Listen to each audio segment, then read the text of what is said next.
I will call the June 28th, 2021 school board meeting to order. It is 7:04 p.m. We are in the conference room C of the Fisher Administration Building at 12121 West North Avenue. Ms. Newman, please call the roll. Ms. Fraley? Here. Dr. Jessup Banger?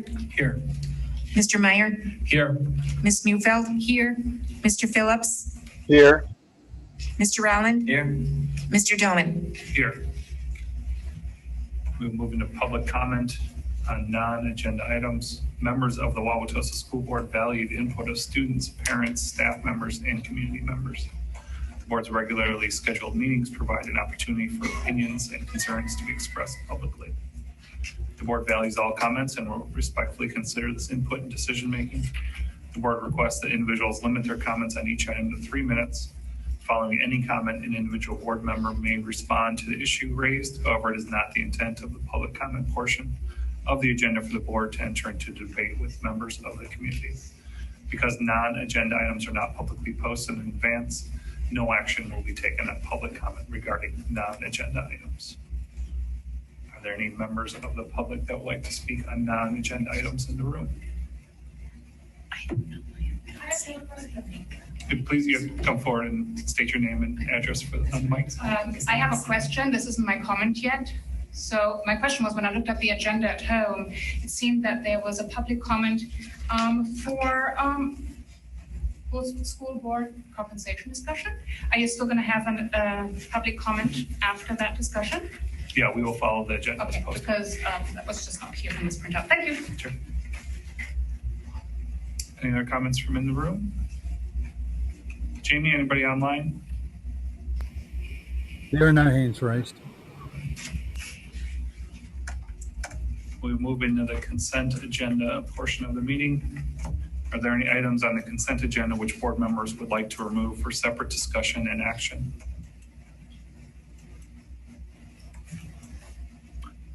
Seeing none, may I have a motion to approve the consent agenda? So moved. I second. Thank you. Is there any discussion on the consent agenda from the board? Seeing none, are there any community comments on the consent agenda? There are no hands raised virtually. Ms. Newman, will you please call the roll? Ms. Fraley? Yes. Dr. Jessup Banger? Yes. Mr. Meyer? Yes. Ms. Mufeld? Yes. Mr. Phillips? Yes. Mr. Rowland? Yes. Mr. Doman? Yes. We'll move on to the teaching and learning action item this evening. Ms. Fraley. It is recommended that the school board approve the universal screener as presented at the June 14th, 2021 meeting, and I so move. Second. Thank you.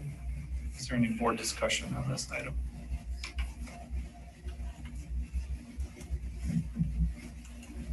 Ms. Fraley.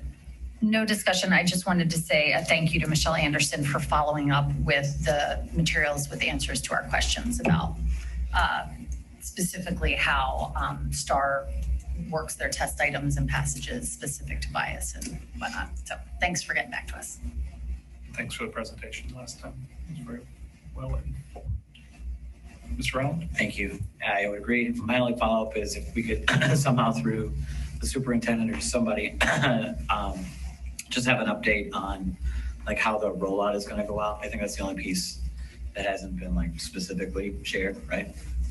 So that'd be great. If we could just get more specifics on that when they're baked. Thank you. Any other board comment on this item? Seeing none, any community comment on this item? There are no hands raised virtually. All right. Ms. Newman, please call the roll. Ms. Fraley? Yes. Dr. Jessup Banger? Yes. Mr. Meyer? Yes. Ms. Mufeld? Yes. Mr. Phillips? Yes. Mr. Rowland? Yes. Mr. Doman? Yes.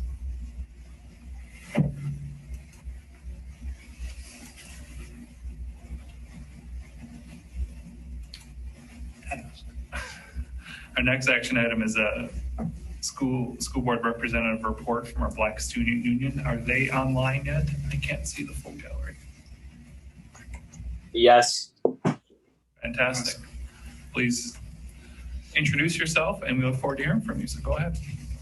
I'm Miles Coppage, and I, along with Layla Allen, who couldn't be here tonight, are the co-leaders of Black Student Union at Wauwatosa West High School. And I begin my presentation now. Yes, absolutely. Please. Floor is yours. So this is the introduction of the 1619 project to the Wauwatosa School Board, and this is a short presentation. There's 4 slides. So what is the 1619 project? What is the 1619 project curriculum? Miles, you might want to share your screen Oh, I don't. Oh, okay. if you have a presentation. I thought it would be shared. I was told it would be. I thought it would be shared. Okay, sorry.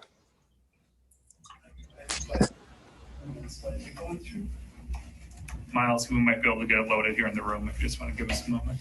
All right, thank you.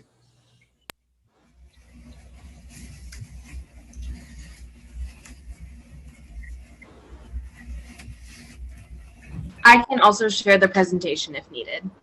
Yeah, we've got it open now here in the room. Just a minute.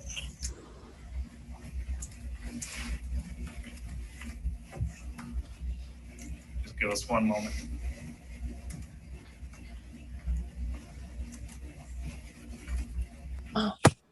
Okay, it's up. All right. Go ahead and just let us know when you want to advance the slide. All right, yeah, you can advance the slide. So here are the 4 parts of the presentation.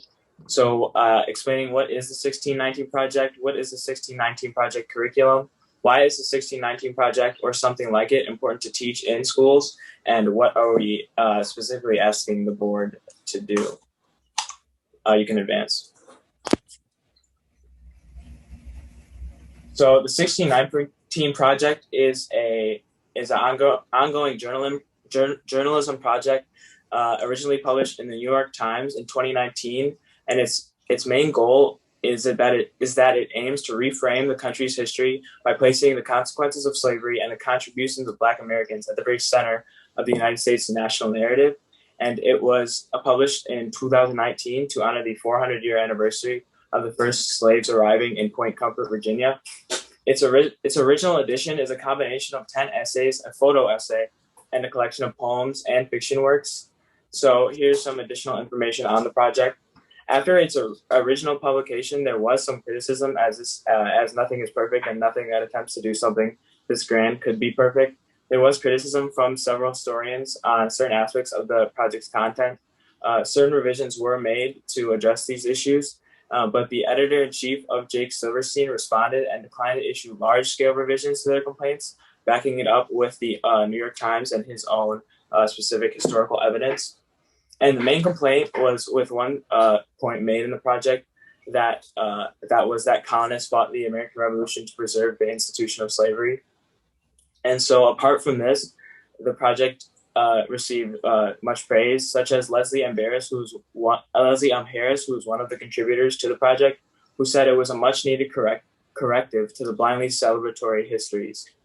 So the New York Times did consult with historians in the making of this project, though of course the personal essays offer personal and narrative perspectives. The 1619 project did win the 2020 Pulitzer Prize for commentary, and working in conjunction with the New York Times has made material available for classroom study, which I will talk about on the next slide, and you can advance. So the 1619 project was made in collaboration with the Pulitzer Center and the New York Times 1619 project. So it is not a set step-for-step curriculum, but it is a collection of reading guides, activities, and other resources that can be used in the classroom. And it allows teachers to infuse whatever parts of the project they would like to use in their yearly curriculum, because as I mentioned earlier, this project is not perfect, and nothing that is attempts to address something this grand can be perfect. So I think it's actually smart that the Pulitzer Center and the 1690 project collaborated in this way, as it allows for specific parts to be addressed on lessons that are already existing. And these are just some links that have stuff on the curriculum and how it has already been used. And the Pulitzer Center said it's already been used in over 3,500 classrooms across the U.S. And it has said to have been used and viable from elementary through college levels. So it is really widely applicable to a myriad of levels you can advance. So why is it important to teach these things? So the first thing is that sheltering children from the reality of slavery and its effects and its while it was going on, it deters from their education. Things such as listing sectionalism as another cause of the Civil War, referring to slavery as a political issue or cultural conflict, as it may be in many textbooks, or teaching students about Black heroes before teaching them about slavery takes away from the reality of the institution and its effects in the United States. And the 1690 Project helps, and teaching more about slavery helps to form a greater understanding of American history, which is taught in 8th grade and 9th grade in our district. So, and here's some stats showing how education in these forms is lacking currently. So the Southern Poverty Law Center took a survey of 1,000 students and found that 8% of students knew why Southern states seceded from the Union, 12% knew about the economic importance of slavery to the North, and 18% can name an important result of Nat Turner's 1831 Slave Revolt, which all of these things are important to the U.S. history as well as Black history. The curriculum provides clarity for teachers on how to address the topic of slavery. As Education Week stated, that many teachers felt deep uncertainty about the topic of slavery. And so this would help to almost lighten the load and provide them an easier path to talking about this with students. Teachers often feel the brutality of the subject is a cause for censorship and not talking about it, while others choose to single out the revolutionary heroes and principles while not addressing the entire institution. Neither one of these ways fully addresses slavery to the extent that children understand the reality of the institution or its historical and current effects.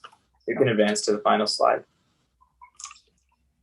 So what are we asking you to do or ponder?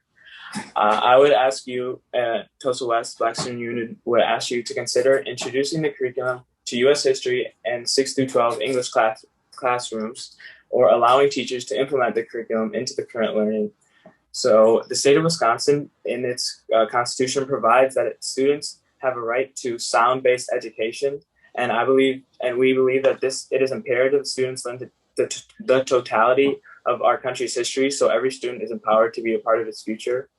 And this is the end of my presentation, but just as a side note, I do know of the current legislation in the Capitol up in Madison that would basically ban teaching these sort of things. So I know that it would be very difficult to do if that is passed, but just in the meantime, I would ask you to consider what I presented here today. Thank you. Thank you very much. We appreciate you taking the time to be with us tonight. Any questions or comments from board members? Oh, I have a Please, Ms. Neufeld. Thank you very much. I'm wondering, how did you come up with the curriculum after?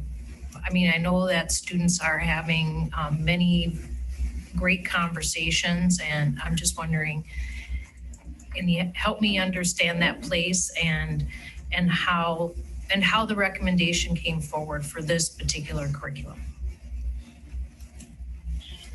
So I had heard about the 1619 Project after it came out, obviously in 2019. So it has been out for a few years, and I was doing research on the subject and found that curriculum was made because obviously there's complaints from many students, Black students specifically, and students in general, that they feel, especially with the protests in the summer of 2020, that education on slavery and the effects on Black Americans in this country was not sufficient as they would have liked, and many things that, like, obviously with social media and things, there was many things that people learned from that they felt they should have been learning in school. And so I just thought that education is obviously one of the most important things to have a good society, and honestly probably the most important. So I think that getting a total education on all of your country's history in a class that is supposed to be about U.S. history, I think should include the totality of all of that. Okay, then just a follow-up question. So then did you also have an opportunity to talk with some of the adults in the building? So the teachers and getting their thoughts on it? I have not yet done that. This was this was made towards the end of the school year. So with finals and things wrapping up, I wasn't able to address that. But moving forward, I would like to talk to like past history teachers I have and talk about how they feel it is being taught in our schools and if it's sufficient or not. Okay, thank you. I really appreciate when the students bring these proposals and ideas forward. And I just want to make sure that we can follow up and, and have some action. Thank you, Ms. Mayfield. Any other board comments, questions?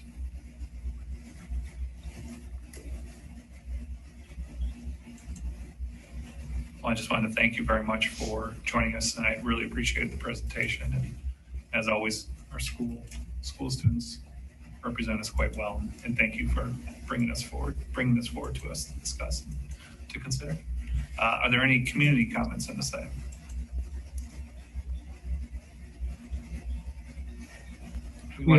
We have one hand raised virtually. Sure. Todd Dahlgren, you have the microphone. Please state your name and address. Hello, my name is Todd Dahlgren. I live at 1647 North 122nd Street. I would just like to add, with respect to the presentation on the 1619 project, there's also other work that takes a look at the same topics, but from a different perspective, and that is the 1776 Unites project. It's founded by Mr. Robert Woodson Sr.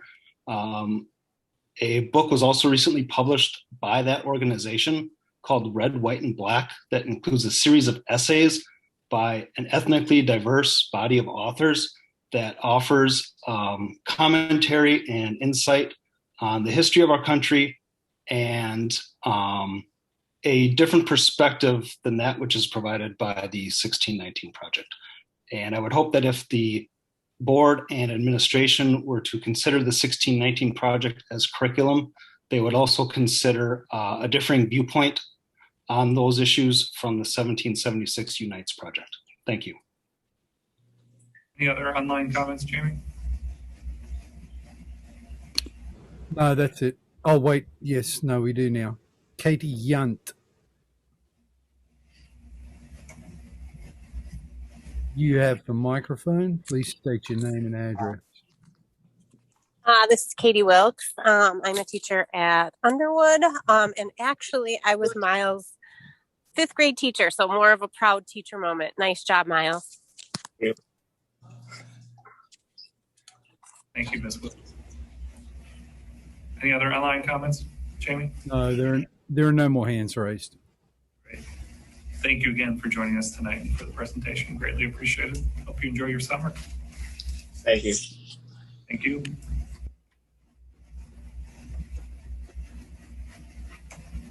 All right, up next, public hearing on the DPI COVID-19 school district flexibility application for 2021 school year. The waiver requested is for educator effectiveness. Per state law, the district will hold a public hearing under 118.381B and then take action on approval of the waiver.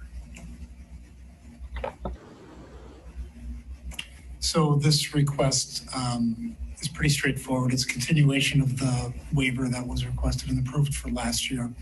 The DPI allowed us to waive a number of statutes. We waited till the end of the year to make sure there weren't others that we had to bring forward, in particular minutes of instruction. This is the only one that we are requesting and that we would need. Educator effectiveness is essentially our evaluation system. And we put that on pause for this year. So therefore requesting the waiver. Any board comment or questions on this item?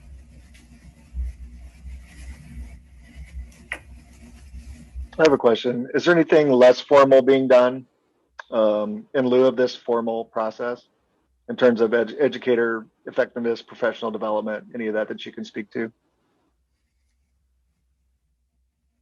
I guess less formal is ongoing conversations. Part of, I guess, how I look at determining effectiveness is through those ongoing daily conversations, whether it's daily, weekly, between colleagues, between principals and teachers, between administrators, and just giving continual feedback.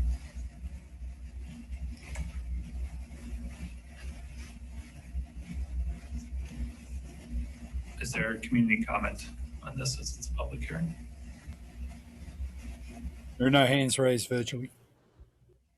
Please come to the mic, state your name and address. Hello, this is John McLeod from 772 North 116th Street. I would question the need for an ongoing waiver for this situation. It appears that we are probably now at the tail end of this situation with the ongoing pandemic, and things are returning to normal. I would think that returning to normal educator evaluation would be part of this. We want to make sure. Joe, I'll save you some time. It's for this past year. It's not for the prior year, previous year? I'm sorry, I said correctly. Thank you, sorry. No problem. Any other public comment for the public hearing portion of this? Seeing none, we will move on to the next item, which is the motion to approve. Ms. Bufeld. Thank you. It is recommended that the school board approve the DPI COVID-19 school district flexibility application for the 2020-2021 school year as written. The one waiver requested is for educator effectiveness, and I so move. Second.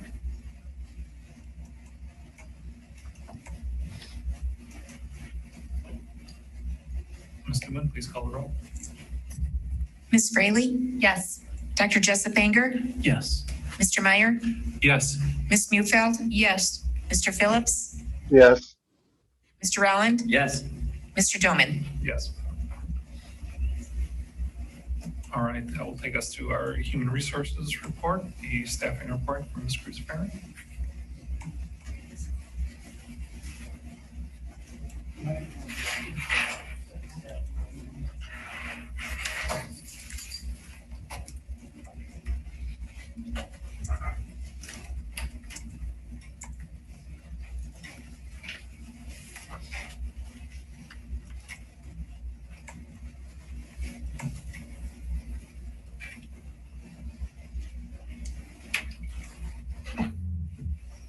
Okay, I'm Ida Cruz-Farren, Assistant Superintendent of Human Relations, and I have Jenny Foch here, Director of Human Resources, to present our 2021 staffing plan. I'd like to just start off with thanking and gratitude towards our team, both Kristen Bowers in Teaching and Learning, as well as Marta Kwiatkowski in Business Services, and all the principals and the and business services and student services for collaborating and spending a lot of time coming together around staffing. Staffing's a complex process, but a special thank you to Jenny Foch, who coordinated and facilitated many of those meetings up to this point. I'd like to start off with aligning our staffing plan with highly effective teachers and staff, the continuous improvement in student learning, as well as community relationship with the benefits of students and sound stewardship, working with our allocated budget and aligning highly qualified staff and making sure we were working with principals and hiring managers to make sure we have staff in the right place.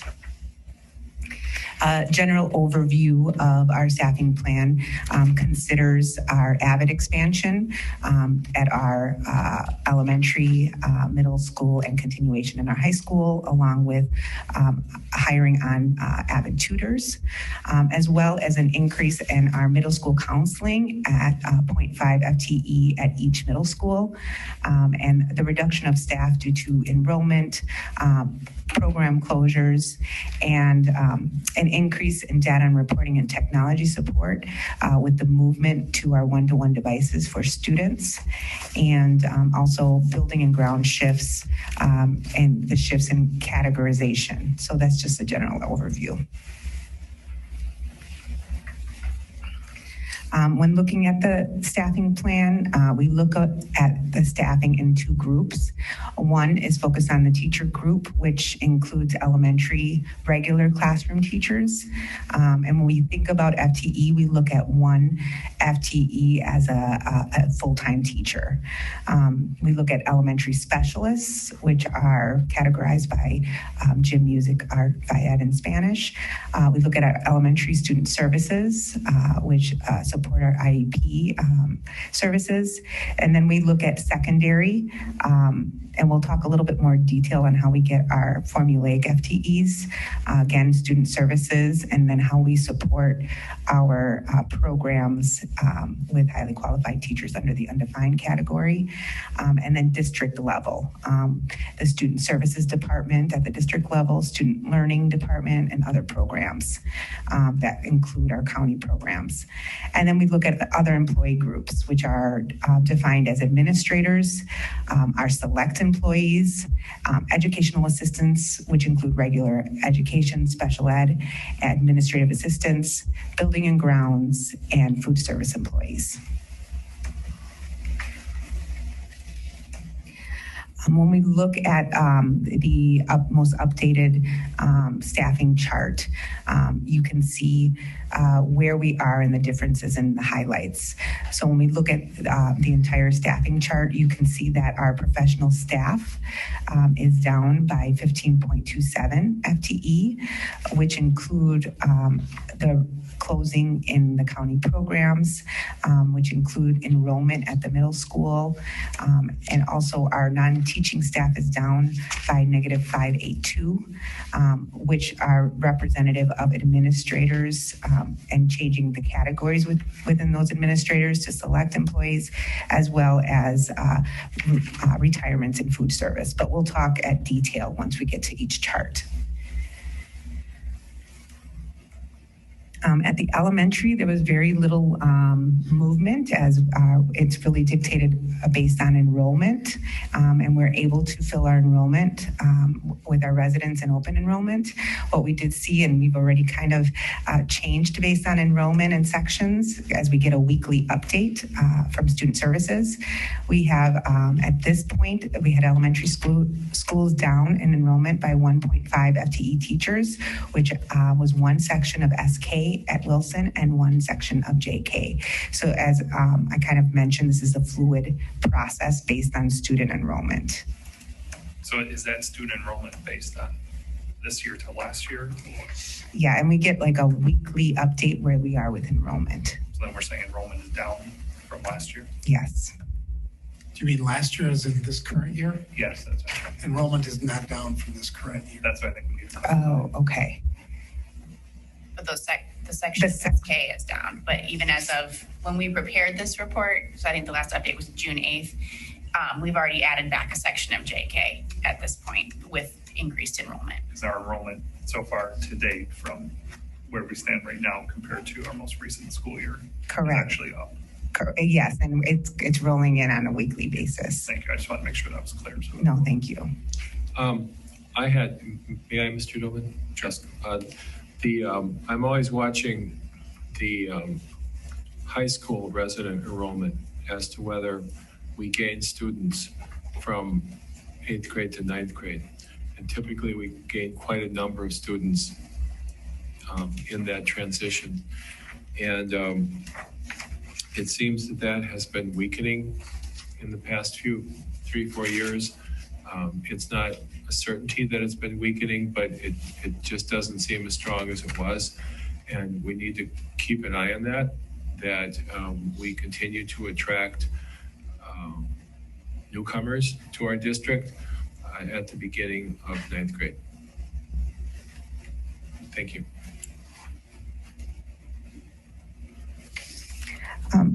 And the next chart talks about the elementary specialists that really are drive again with enrollment. We do have specialists which are identified in art, FIED, Spanish, general music, instrumental music, and it's really based on that there's just a slight decrease in sections, and we keep an eye on that. We do have traveling teachers to make sure we're maximizing our staff to make sure we're staffing appropriately. The elementary student services. This is really our special, is driven by many of our students with special needs and driven by our individual educational plans. This includes our special ed teachers, our speech and language pathologists, our ELL teachers, school counselors, psychologists, social workers, occupational therapists, physical therapists, and adapted FIED. So you can see in those numbers, they were at a 0.7 FTE, 0.5 special ed teachers were up, a 0.3 school counselor. We were down slightly, 0.1 with ELL. But as we mentioned, we really look at the IEP services and we monitor that closely.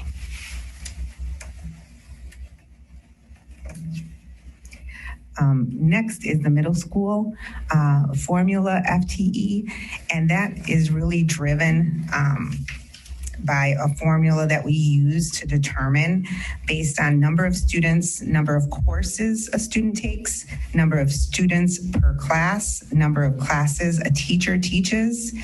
And what we noticed in the middle school, we use this formula to determine, we give the formula to principals. They then allocate their staff and align their staff. We noticed world languages and English was down slightly. So that is, at Whitman, we see we're down 2.34, and at Longfellow, we're down 2.7 FTE. But again, that's really driven based on that formula I just gave you.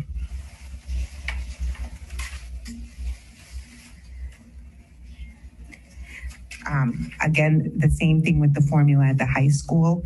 So number of students, number of courses a student takes, number of students per class, number of classes a teacher teaches.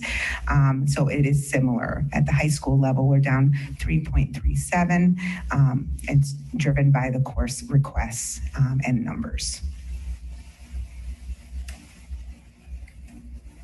So at the secondary, the total FTE comes from three different parts: the formula, the student services allocations, and then what we call undefined, which I'll discuss in a moment. So the chart here talks about the secondary student services FTE, which has a little bit of an increase going into next year. A large part of that is the addition of the 0.5 counselor at each building, so a 1.0 FTE for middle school counseling services, an increase to occupational therapy. We did move social work back to this category. It had previously been accounted for in the undefined FTE. And then students services in terms of special education, the allocation of that FTE will change based on student need as well. Next is the undefined for the high school. So that's that third chunk of FTE to make up the whole. These are parts that don't necessarily fit into the formulaic or student services. So library media specialist allocation. We also use it to bolster programs. The expansion of AVID has been included in there. Family and consumer sciences, tech ed, music to sustain those programs. So those three parts make up the total FTE at the secondary. Very good. So these are the middle school, same thing as the high school, just the Whitman and Longfellow undefined FTE. The AVID expansion is in there, some academic support. Some of the academic support was able to shift into the formulaic this year to free up FTE elsewhere. But again, this is extra that didn't fit into the formula, but that we need to continue or expand programs.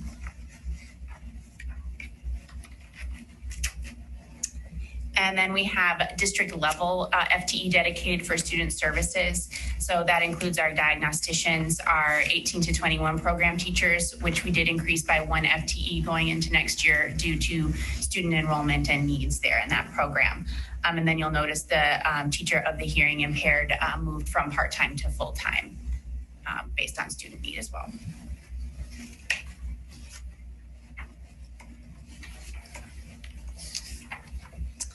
And then our student learning FTEs, this accounts for our reading specialists, instructional coaches, equity coaches, literacy coaches, the GT position. That has remained the same over the course of the last 3 years, that allocation.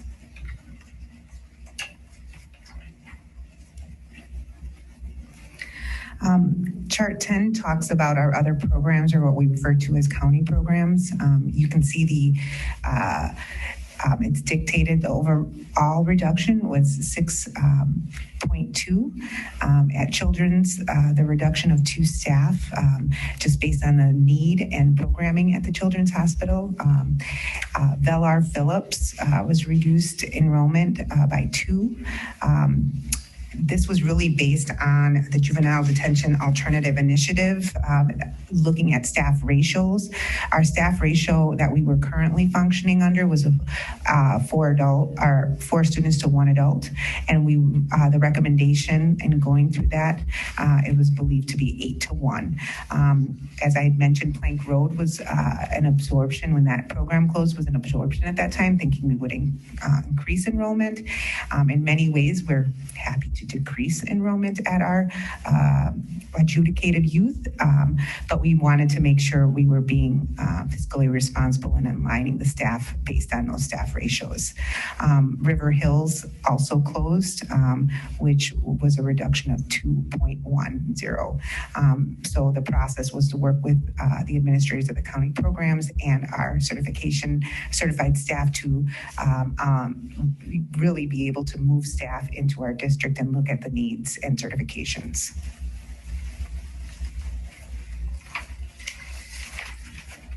Chart 11 talks about other employee groups, which are administrators, select employees, educational assistant, both regular and special ed, regular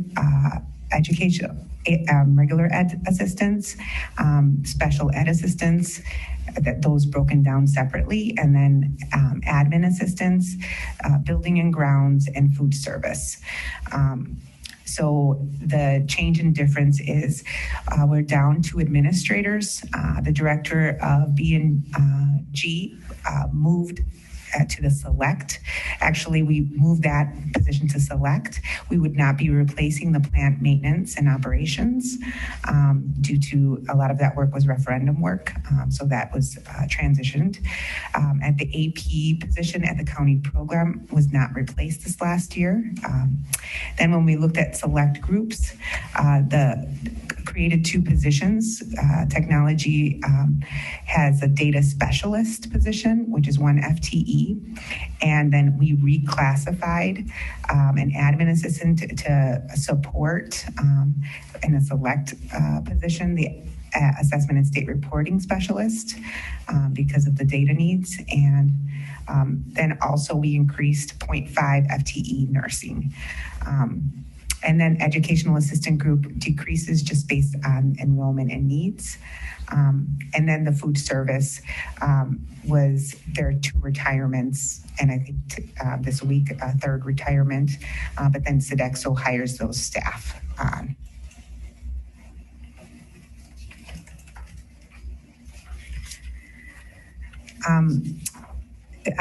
This portion, we really wanted to talk about some of our efforts around recruitment and retention of staff of color. We're excited to report out after this hiring season some of our data to show where we've increased some of our staff of color, and we can give you that information as preliminary data, but we wanted to talk a little bit about how we are recruiting and our efforts around staff of color.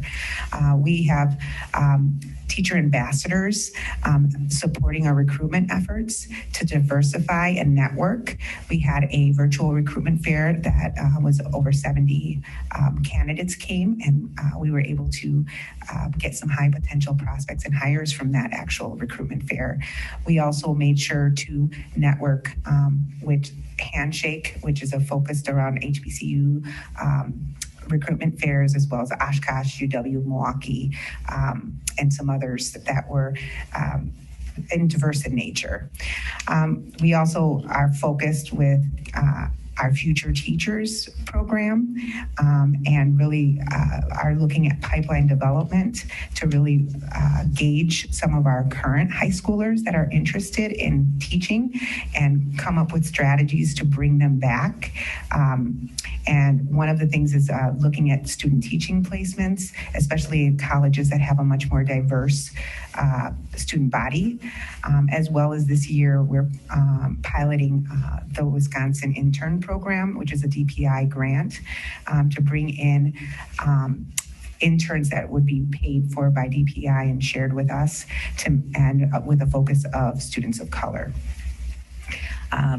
The other thing that many districts are looking to do but aren't currently doing, we really think it's important to have a presence in posting in areas that have diverse populations. So we're posting in places like Indeed, Handshake, which is historically Black colleges and universities, Hispanic Professionals of Greater Milwaukee, Alliance of Black Educators, having a presence that really focuses on diverse and inclusive work environments with LinkedIn, social media campaigns. We think it's important. One of the things is really making sure we're setting the tone for welcoming culture and visibility of our staff of color, to make sure the narrative is that we want to increase our schools, and that is a focus of ours. And recently, I'm sure many of you saw the news stories and the focus around the Fox 6 News story on the Black Student Union that was really kind of generated from our teachers of color, and our teacher ambassador worked closely with the BSUs to create that. And also, a big focus last year and a continued focus this year is that we've refined our hiring process, worked very closely with principals and encouraging hiring managers to really use the selection criteria to mitigate bias through our process, from all the way from application to our Spark hires, which is our interview tool, to our in-person interviews. And we'll have the breakdown of data for you to see what our results are through our mitigating those biases. Also making sure that all the interview teams really attempt to include a staff of color to make sure there's diverse perspectives when offering feedback on a recommended candidate. The retention portion of it we know is very, very important. We continued this year, made a concerted effort to continue our staff of color group, and we met via Zoom just to make sure our staff felt connected and there was a voice. And administrators were present. Dr. Ertl attended many of them. I don't think he actually missed one, to make sure that there was voices being heard and we're responding with an action plan. Staff of color affinity groups continued, and we want to do a reboot of those next year to really get some leadership from our staff of color. And also one of the focuses this last year and the year before, but is making sure our principals and hiring managers have a 30-60-90 plan focused on highly qualified staff, irreplaceables, and specifically staff of color, that they have intentional meetings with the staff of color so that they can do some goal setting and feel connected. Our staff could feel connected. Also, updates in our mentoring program, where we filed a grant to allow us to do some more intentional training of our mentors, as well as continued support. We know how important mentoring is for new teachers and teachers into our district. And then also this year, even though we couldn't do it in person, via Zoom, we had our new teacher mid-year feedback and celebration. We heard feedback from our new teachers is that we do a good job at the beginning and there are some feedback loops at the end, but wanted something in the middle. So, and we use that feedback to help create our new teacher program as well, and our mentor program. So in conclusion, and time for any questions that you might have, just the decrease in enrollment has caused a decrease in overall staffing. We're looking forward to working real closely with the business department to make sure we're being fiscally responsible, but that we have the staff necessary to close the gaps that are needed. And then obviously the staffing plan may need to be adjusted. So just based on enrollment changes over the course of the summer. And currently, just to give you an update in where we are with staffing, we are going to hire 44.5 about staff to hire over the summer. We've currently hired, and this is just teachers, we've currently hired 27 and we have 16.5 left to hire. So we're right in the midst of our hiring season right now. Are there any questions? So just a clarification on the decrease in enrollment has caused a decrease in overall staffing to your question before. It's from the year before. As we staffed last year, it wasn't planning for the pandemic. So for students, just to make that. So when we say decrease in enrollment, we're actually comparing ourselves to 2 years ago. Right. Ida, can you share the numbers of teachers of color? I know you had some of where we're at right now. So currently, we match the national average of 6% staff, and we've been pretty stagnant. Like, this might change just a little bit because we try to do June 30th to July 1st. So we've increased our all staff from 7% of all staff to 9%. We did increase our 6% to 7%, and I think we're actually up a little bit because those were, we just hired 2 more teachers of color that are not included in this. Our administrators, we are at about 17% to 20% of administrators of color. We're still in the process of hiring an AP as well. And let's see. Yeah, as far as hiring, that's where we are, unless you want to know retention numbers or we have some preliminary data. Any comments or questions from the board? Mr. Rao? Thank you. I guess my only question is, how will the board be just kept up to speed with the enrollment changes and changes in hiring? It sounds like it's sort of an ebbing or flowing thing this summer as we figure out what enrollment's going to look like for next year. So how do we just stay in the loop on that? Yeah, I'd like to coordinate up with Dr. Means and with Marta so we can kind of give you an update and whatever's going to be helpful and how frequently you might want that. It usually stabilizes, I want to say, just like a late September because we get those. Okay, so then for the community, probably late September is when we would say, here's what our enrollment actually turned out to be. Third Friday in September is the count date. Right. But just so it's planned that we get the presentation on. We usually get a large influx right the week before school starts, and this year probably will be even more. Okay, thank you. Any other board comments or questions, Mr. Bennett? Just a couple pretty technical questions. I'm curious who the grant is through that you all applied for the mentoring program. It's the Peer Mentor Review Grant through DPI, and we partnered with the School District of Waukesha on that grant to split it evenly. So if we're awarded that grant, we'll be able to provide training between our 2 districts to offer some more flexibility in time and place. But we'll be working together with Waukesha should we be awarded the grant.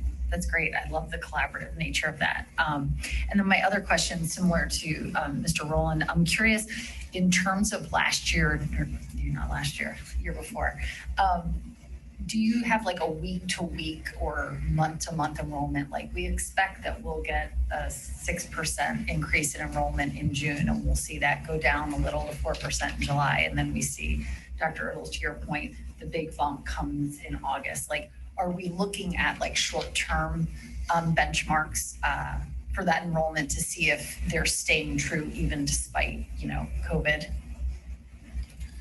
So I'll just give you one thing. At the secondary schools, we have we have a 5-year average of increase or decrease that we use as part of the staffing process. So for example, West their current average is 18.6 increase. And East is 26.6 from third Friday in January to third Friday in September. So we can monitor that as it's going. Those will be good numbers. I don't have the middle school numbers with me right here, but elementary, we just look at sections. As the numbers continue to go up and we add sections, my hope is that we get to where we're fully staffed and we add the 1.0 back. And the other piece is open enrollment. Open enrollment applications, I believe we're under 1,000 for the first time in a long time, but still plenty of open seats that we would be able to bring open enrollment students in. So we'll be able to give updates. Since a couple of years ago when we were able to, previously we were able to enroll students back in February, I believe it was, and now we're taking them at June. So it's harder to fill all our seats. Yeah. But the last couple of years we've done pretty good with it. And what's the bump at which point you add a section in elementary, like early childhood versus later grade elementary? There's no specific number.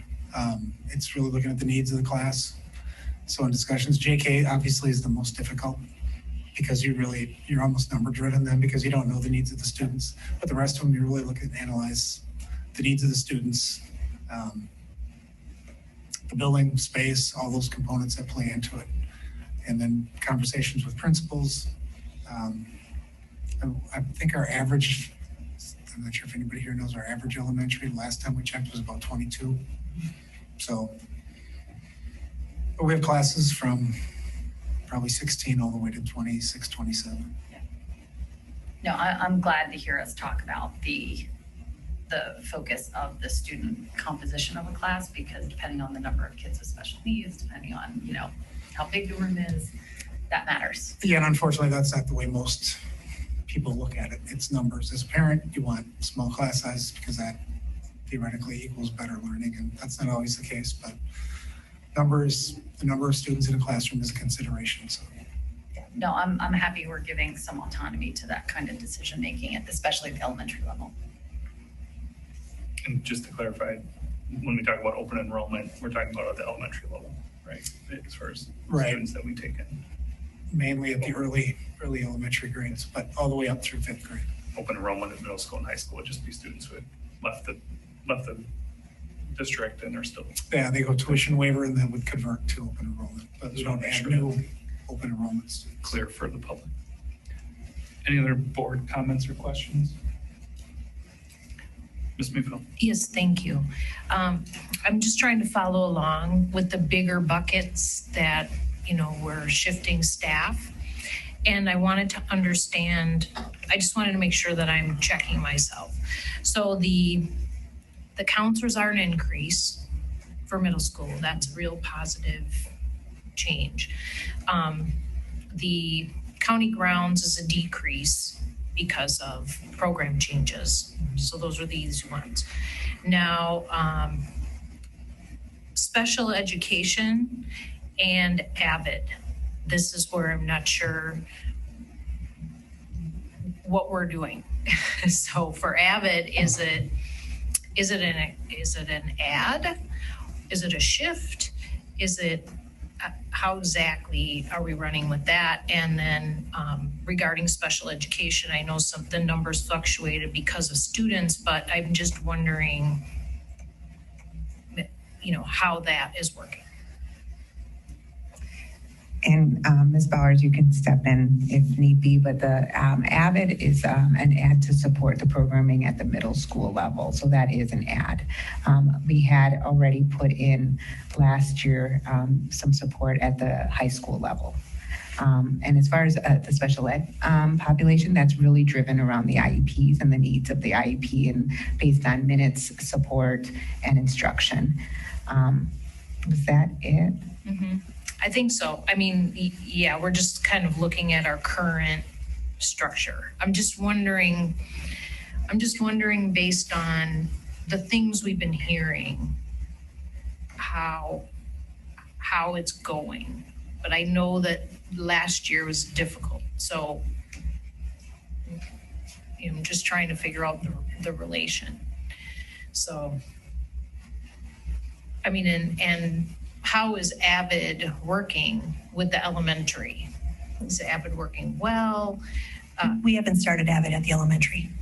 Okay, so it's only high school. It's currently only at the high school. Mm-hmm. And next year it's beginning at both middle schools, which is where the coordinator position is, the ad this year. And then we have 2 elementary schools that are starting building wide. Okay, so it's not a shift. And there's no staffing there, excuse me. Yeah, so it's not a shift of duties. It's an additional resource. Correct. Okay. Yeah, I still have questions around that special education support piece. But I'm going to have to reframe my questions on that topic and let you know. Sounds good. Any other board comments or questions? Could you just talk a little bit, the retention plans 30, 60, 90 meeting, or the 30, 60, 90 days? 30, 60, 90 days. So just kind of a check-in with those teachers and how are things going? Yeah, it's kind of like those questions, doing those rounds to make sure they're feeling connected and supported. And who does those? Is it their building leader or? Their building principal, or if it's a certain department, whoever supervises them. Okay. I would just suggest potentially, I think that's great. I don't have a problem with that. But maybe someone else that they don't talk to every day or don't have regular, just to check in, and I don't know what the right answer is if it's a different principal or different admin, but sometimes they might uncover things that are a little bit different than, your boss that you see every day. It's just something, I currently use, that we kind of have, as a program, something to think about. That's a great suggestion. And then I just want to make a couple statements. You tell me if I'm wrong. Mm-hmm.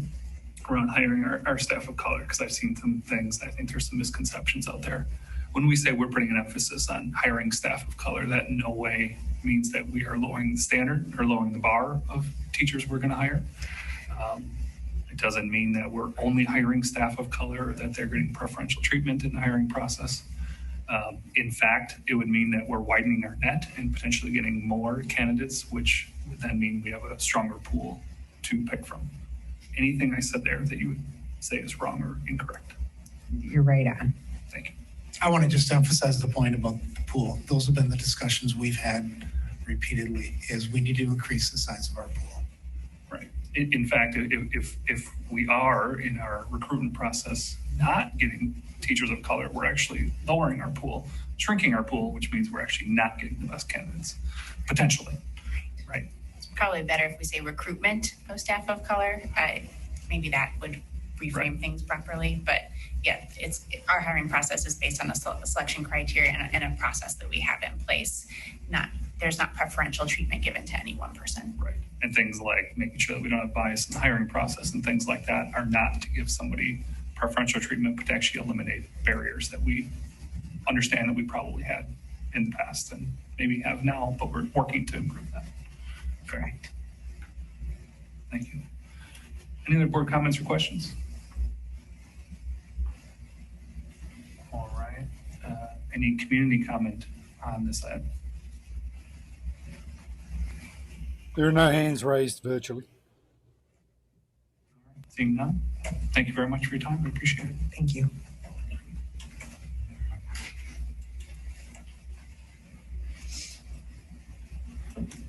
Next up is the proposed budget approval. Mr. Phillips. Sure. It is recommended that the school board approve the attached proposed 2021-22 budget. Fund expenditures are summarized as follows in the following funds. So General Fund 10, $85,114,189. Special Reserve Fund 21 of $1.91 million. Special Education Fund 27, $13,594,661. Referendum Debt Service Fund, $39,000.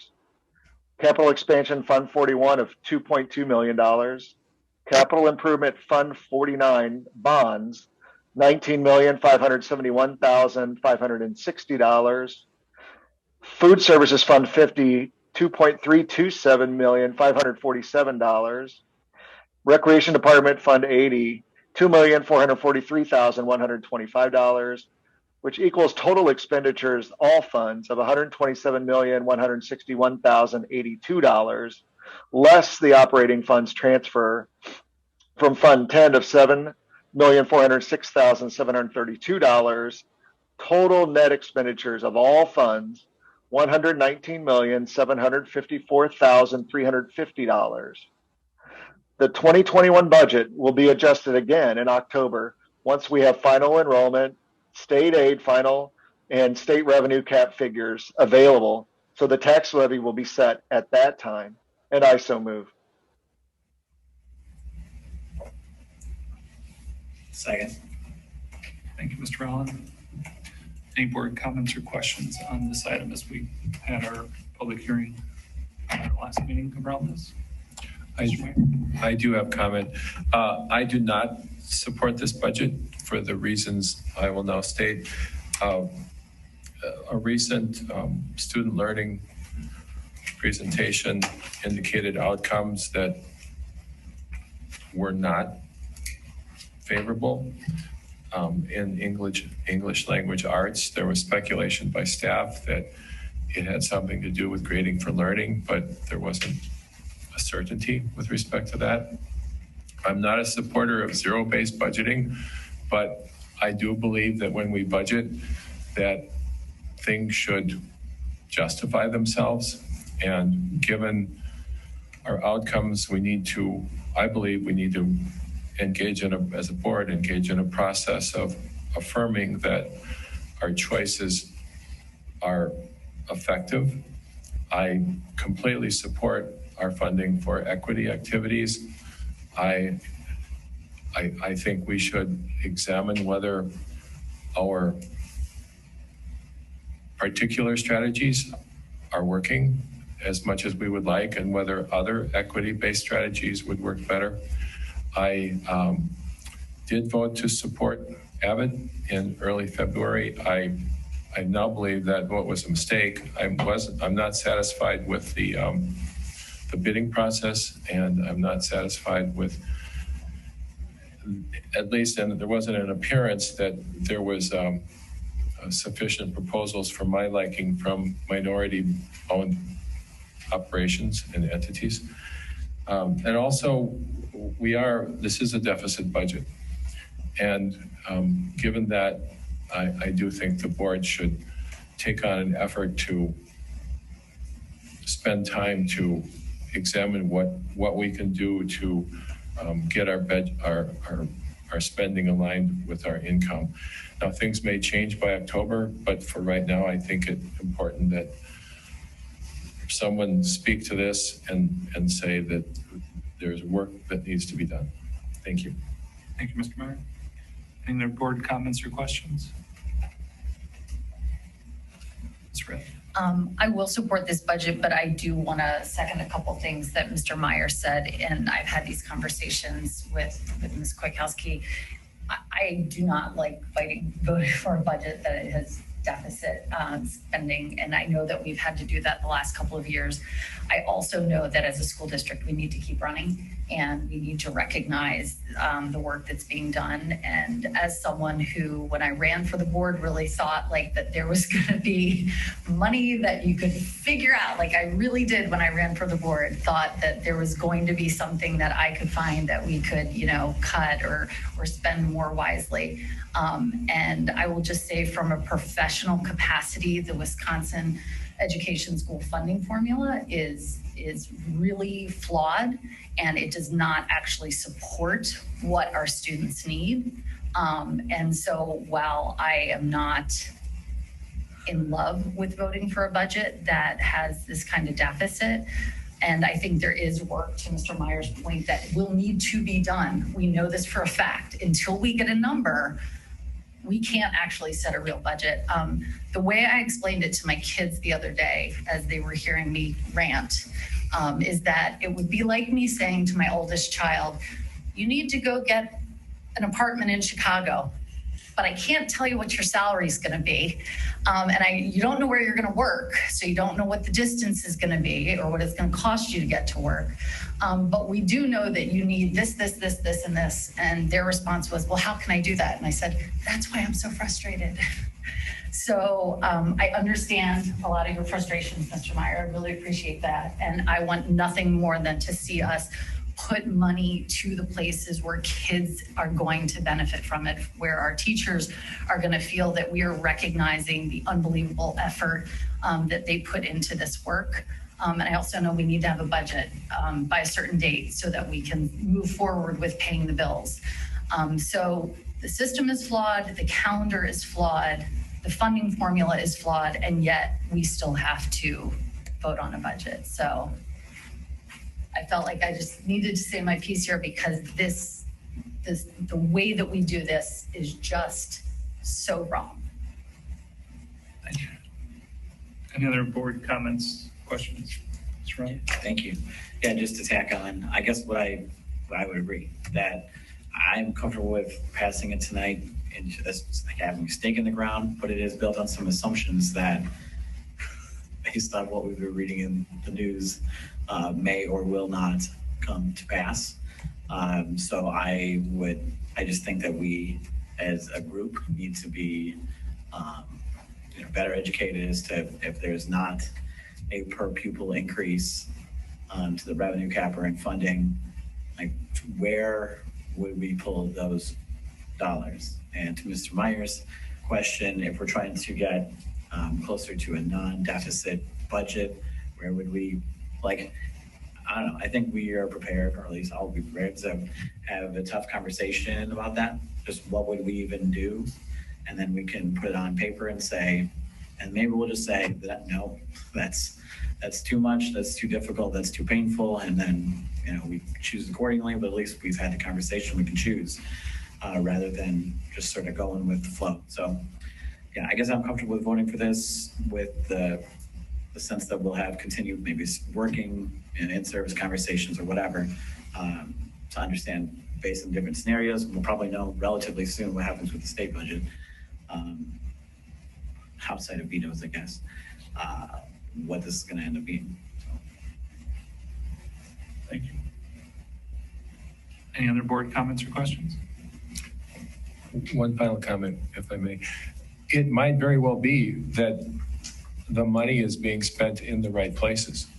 It might very well be that the strategy is the correct strategy and it hasn't had time to come to fruition.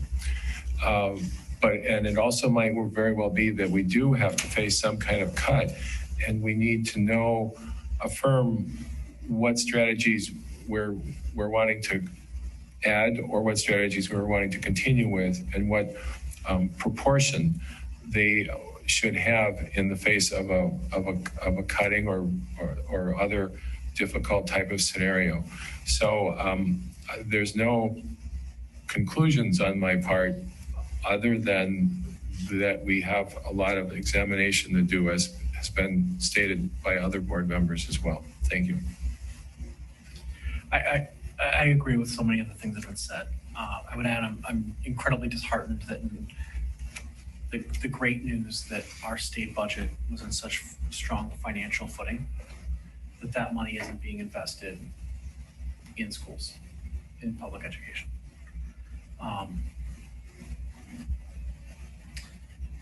So Mr. Rowland, your comments about, I think, being ready for some really challenging, difficult conversations. I think that's where we're at, or where it seems that if the crystal ball's correct, that's where we're going. So I won't reiterate everything else my bright colleagues have said, but I think this is a hard budget. Any final comments, Ms. Newfield? Thank you. And in no way would I like the team that put the budget together to be disheartened by our conversation this evening, because it is where we are at this point in time. Now, friends, what are we going to do about this? We've all said we've got to have working sessions, so we need to give our board president some direction on what we think that looks like. So, okay. So we're all giving direction now to Mr. Doman and said, we need to have working sessions now between now and September. Is that what we're saying? Ms. Rand. That's what I'm saying. And I will also say, based on conversations with Ms. Kwiatkowski, that there is a list that will be starting to be put together of all of what those options might be, what those recommended options are. I think we should all be prepared to also be culling through the budget. Mr. Phillips, I'm looking at you. Where are those places that they are going to have the least amount of an impact on students? That's where it comes down for me. So I absolutely agree with you. We got to figure out, we need to be prepared for what we would do so that when that news comes, we're ready to do it versus then sitting down to say, the sky has fallen, in fact, what do we do now?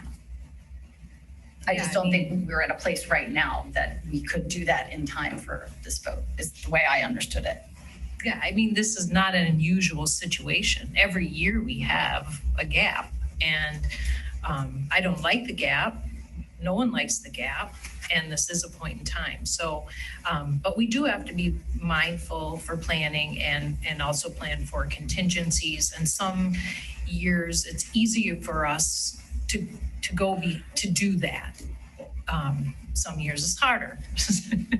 So, and we also have an opportunity with our upcoming new superintendent. So, so it's just another, I think it's another positive to take a look at what we can do. So, so anyway, okay. Well, I just want to make sure that we get the actions out there so we just don't leave the conversation and then it doesn't come back for 3 months. Mr. Ronald. Thank you. My question is, how do I phrase this? So after we approve this, it's my understanding that the district will sort of proceed with a number of things, like the staffing as it has been proposed, some of the contracts. I mean, just proceeding as if this is going to be what it is. So to what extent do certain things, like does the window close for us to even have an ability to impact those things, like post today, Well, the biggest window closed May 15th with teacher contracts. Yeah. So 75 to 80% of this budget is people. Yeah. And majority are under contract through the year. So there's limitations. So when you look at, if you're looking at significant reductions, it's really for the 22-23 school year and working our way through. I mean, the deficit budget, something we do every year. It's kind of the way our district has operated. There's always, you count on end of the year savings. This year probably not going to happen as much as it has in other years, but to work through, I think what's going to have to happen is really looking down the road, bigger picture, kind of more foundational components of the budget. And but as far as getting through, it's an issue of fund balance possibly if there's not, if the funding doesn't come in October, which not anticipating a $200, which is what this budget was built on, but we'll see what happens with it. So my other, I guess, two things. I know Ms. Kwiatkowski presented like purchasing as a possible place to find some relief, I guess, for lack of a better word. To what extent is that window open for discussion, for conversation? Or after today, does that window close, or tell me more about that? Marta she actually has some other, health insurance. Go ahead, I'll let you talk. There's other items that we can look at: health insurance, either reserves or employee contribution, as well as the health insurance rates. So obviously that's bigger discussion that we can start putting together and bring it to the board. And just to make it plain for the community, the deficit that we're projecting for the next year, can you just give the round number? It's about 1.5 million. Thank you. And would that deficit require us to borrow money, or we would have a fund balance to pay it for the sake of the It public? does not require us to borrow the money just because we received ESSER 1 and ESSER 2 funds this year. To make up for some of the loss that we've had through the COVID. So just for people that think that all public schools are sitting on a just treasure trove of like dollar bills, we are projecting a $1.5 million deficit for the next year. Correct. That's after COVID funds. Yeah. And with the $200 pupil increase, which That includes $200, but does not include ESSER 3 funds. But we wouldn't expect to get ESSER 3 for this next, isn't that the following year, the 22 to 23 school year? No. We're hoping to receive the ESSER funds next school year. Okay. And ESSER 3 can also go into the following school year as well. It has Maybe to that's be what- spent by the end of 2023. Yeah. So just a reminder that a gain in enrollment of 50 students in ninth grade is worth $500,000. And if we continue that for 4 years, that's $2 million a year steady. So one of the ways out of a difficulty is to offer courses that are attractive to people who are considering their choices for high school between 8th grade and 9th grade. It's not all a what would we cut situation. It's a what can we offer that prospective students will want. And that is how we've solved the issue systemically in the past. So, sometimes it's an accentuate positive thing.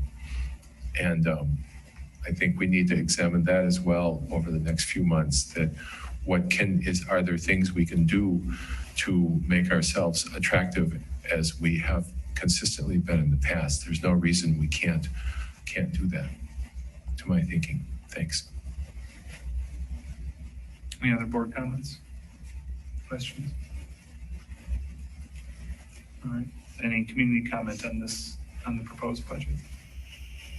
We have one hand raised virtually. Todd Dahlgren, you have the microphone. Please state your name and address. Thank you. This is Todd Dahlgren. My address is 1647 North 122nd. I would just like to say that I find it rather interesting that there's a projected $1.5 million deficit for this year, yet 2 weeks ago on two separate votes that were unanimous, approximately $1.5 million was allocated for Fisher and Roosevelt projects that I would consider to be discretionary. Thank you. Any other? Go ahead. No, I was just going to say those are required to be done because they were under the referendum. That was a referendum, so but appreciate the comments. Anyone else online, Jamie? Before we come to... All right. Oh, hold on. Two people just raised their hands. Let's we'll do the room first, and then we'll go back to those. You're already up. Come. Mary Jo Randall, 727 North 59th Street. First of all, regarding your discussion about the budget right now, Mr. Meyer, Mrs. Meefeld, you would remember this, maybe Mr. Rowland. In prior years, after the presentation of the budget by the business manager, the superintendent gave a presentation entitled The Budget Alignment to Student Achievement. And it was a series of 8 or 9 slides. It highlighted a 5-year plan. It discussed 5-year outcomes, talked about specifics in the budget year. I think that would answer some of the questions you were asking, Mrs. Fraley, and possibly Mr. Meyer, but it was directly aligned to that budget presentation. So I don't know if you have a new superintendent coming in, you might want to suggest that to him. So I'm also here to talk about AVID. As you know, I've sent several emails with some very specific questions. Thank you to those who acknowledged those emails. My biggest question about AVID is it equitable? It's been substantiated as a new program because it is supposed to bring equity to the district. I find that problematic. I think you could probably make a case for some success for some secondary students who are enrolled in AVID and go on to college. But I don't know how you can call a program with this type of enrollment the way that the kids are chosen.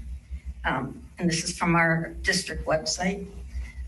The advancement via individual determination college readiness system is designed to provide students in the academic middle with the tools, strategy, support, and encouragement necessary to succeed in challenging courses while in high school, helping to ensure a successful transition into college. AVID students are motivated to learn and succeed. Students enroll in AVID following a comprehensive application and screening process. That includes an analysis of past academic performance, which is standardized assessments and course grades to determine eligibility, a written student application and an interview, and families interested in AVID should contact their school counselor. That to me is not a program that enhances equity in the district. It's a very limited program. In looking at this, I didn't get a lot of answers to the questions that I had. So I'm going to take a few minutes. I may go over, but hopefully you'll indulge me since I didn't get these answers in writing. So why AVID for Wauwatosa? AVID's principles are entitled WICOR, Writing, Inquiry, Collaboration, and Reading to support academic growth. And in my mind, those are already core beliefs of Wauwatosa. And hopefully our teachers are already doing that. I believe they are. If not, we need more than an outside company to come in and provide some tutors. And along those lines, who will be providing that comprehensive staff development and what are their credentials? I asked if you guys had received any data that showed that performance gaps in Wauwatosa are due to deficits in basic instruction in core subjects, which is what AVID addresses. We are at time, so in terms of being equitable to our other people that want to speak as well. I'm sorry, I can't hear. I said we are at time. You are at your 3 minutes. So in terms of being equitable to other folks that want to speak tonight. Okay, may I hurry up and finish? And do you find that to be an equitable practice for the other people that want to speak here tonight? Yeah, because, can I come back? I mean, I'll come back after. Mr. Doman. I did submit a lot of this in You did, emails. and we've read it and we've heard it. And I just want to be cognizant of the other people that want to speak tonight as well and not allow one I can person. sit down and come back, absolutely.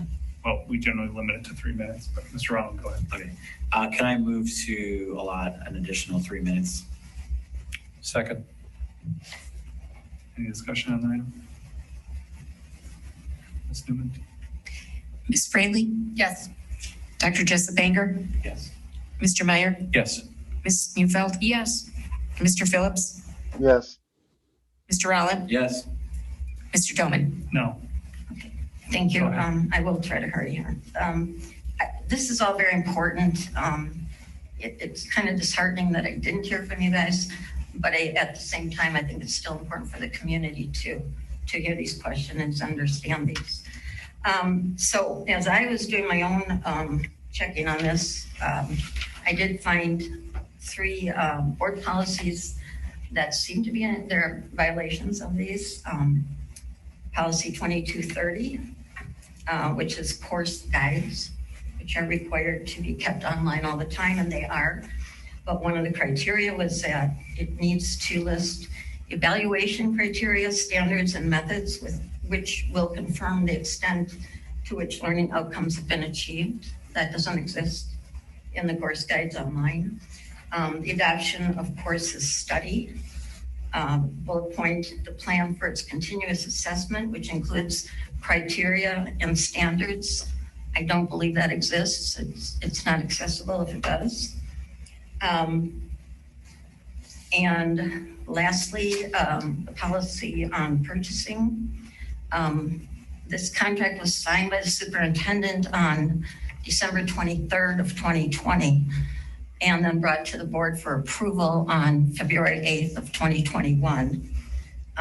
purchasing policy 6320 says the board should be advised for prior approval of all purchases of equipment, materials, and services when the purchase was not contemplated during the budgeting process or exceeds the purchasing threshold by $20,000. So thank you for the extra time. And hopefully somebody's gonna look into this. Anyone else in the room that would like to speak before we go back to online? No one in the room? Jamie, you said 2 hands of people who have not spoken yet. Yes, we do. Katie Yunt, please state your name and address. You have the microphone. This is Katie Wilkes Yunt, 1236 Woodside Street.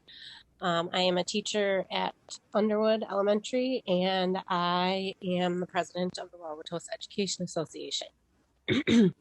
I recently read the op-ed article written by Mrs. Fraley and Dr. Jessup Anger about state funding for schools. Nice job, by the way. The article mentions workforce shortages in all areas in the state, including education. The article also mentions pay freezes that may need to happen due to funding, which I also agree will accelerate the exodus of educators. While I understand money is tight right now, I believe we need to focus on increasing all teacher salaries in the district. We currently are lagging behind many other districts in the area. In a job market like the current one, that's not a great place to be. I am worried about the message that the current proposal sends to our most veteran teachers by giving them a lower increase. This current proposal doesn't even cover inflation, thereby devaluing their salaries. These veteran teachers are the backbone of our teachers. They are our mentors, both informal and formal. And the district has invested time and money into these individuals. Please make sure to show these people that we truly value them. Our team looks forward to the upcoming negotiations to discuss increases for all teachers in the bargaining unit. I am hopeful that through advocacy at the state level, we will get the funding we need for public schools. I agree with the board members stating we need to prepare for the worst, what cuts can be made that will make the least impact for kids, and really hope for the best. Thank you.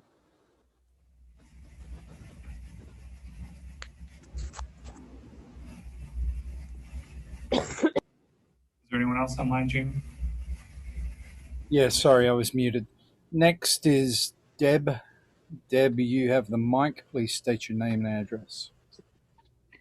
Deb Sellers, 13820 Lloyd Street. I'm a teacher at Underwood Elementary. And I just have a question. I appreciate the board's diligence and trying to work with legislatures. I'm sure is not an easy task, trying to get through to them. But I would like to know how much money we do have in our Fund 10 balance. I know previously we've had quite a substantial amount of funding in there, and that we could be using and utilizing that to help retain our veteran teachers and pay a fair wage to other employees that work very hard on a daily basis to ensure the education of our children. So thank you for your time.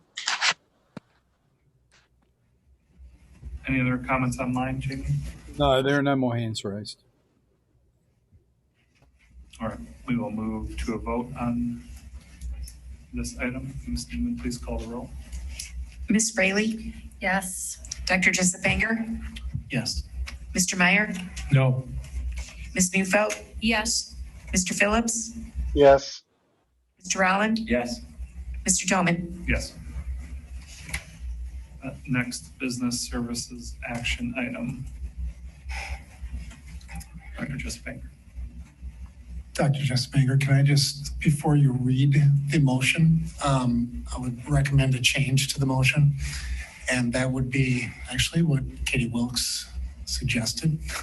But so for teachers, under the teacher career ladder system, teachers over $60,000 that are not considered master level teachers, that are professional level teachers, get half of what the first increment is. So in this case, it would be $500. Considering the previous waiver where we did not do evaluations and take serious consideration into movement for For the ability of those teachers to move to the master level teacher, I'm recommending that that be switched to from 500 to 1,000. So it would stay, it would be at 1,000 versus 500 for the 70, 72, 74 teachers in that category. So the increase in cost would be $37,000. 74. Dr. Jusbanger, why don't you read the motion? We'll confirm that amendment. Get a second, and we'll move to discussion. It is recommended that the school board approve salary increases for the following employee groups effective July 1st, 2021. The dollar amounts include regular step increases where applicable for the employee group during the 2021-22 school year. For administrative assistants, 2.00% wage increase and a step increase at a cost of $48,147. For educational assistants, 2.00% wage increase at a cost and step increase of $104,682. Total increase of 4.28%. For food service employees, 0.00% wage increase at a cost of $0. For select employees, 2.00% wage increase at a cost of $41,859. For maintenance custodial employees, 2.00% wage increase at a cost of $26,270. Also applies to those on new salary schedule only. For administrators, 2.00% wage increase at a cost of $75,726. For returning teachers, 1 increment increase, which equates to $1,000 for initial educators and professional educators at or below $60,000 current salary. A half of increment increase, which equates to $500 for professional educators above $60,000 current salary. Master educators will receive a $1,200 increase. Starting pay increase from $41,500 to $43,000. This will affect 22 of our existing teachers. In total, this equates to approximately 2.00% increase, including adjustments to returning teachers. Increased amounts are based on a full-time teacher, and I so move. Second. So do we need a motion to make the change then? Yeah, just looking at it, I think the best way would be to Have an amendment? Yeah, an amendment. Can someone offer an amendment to what Dr. Earl has suggested?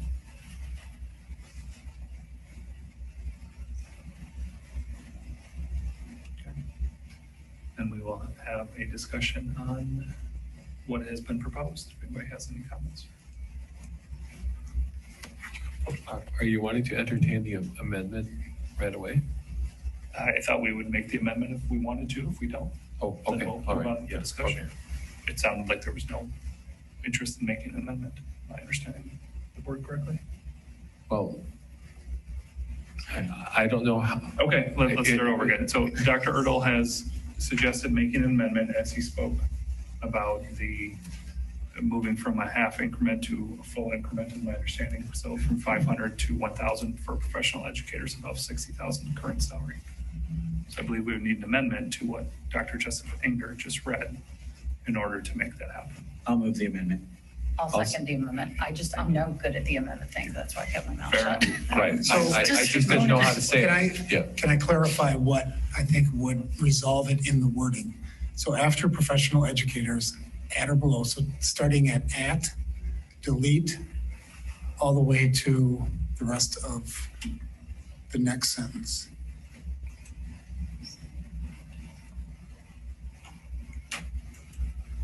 Does that make sense? 1 increment increase, which equates to $1,000 for initial educators and professional educators. Period. That's it. But when you have to get rid of a half of an increment. Yeah, that whole next sentence is gone. All the way down in the next word, master educators will receive a $1,200 increase. Correct. And okay.